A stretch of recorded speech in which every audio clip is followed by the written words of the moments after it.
Minu nimi on Mari Ojasaar, ma olen kunstnik. Ma kasutan iseenda peal loodusest saadud kosmeetikat. Ma valin endale riideid selle järgi, et kas need on taaskasutatud või siis võimalikult looduslikust materjalist.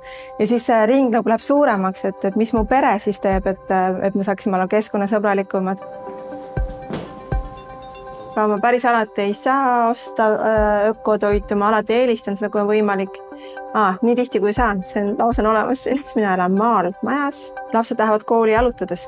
Metalli sorteerin, klaasi sorteerin ja patareisid viin ka eraldi. Oi!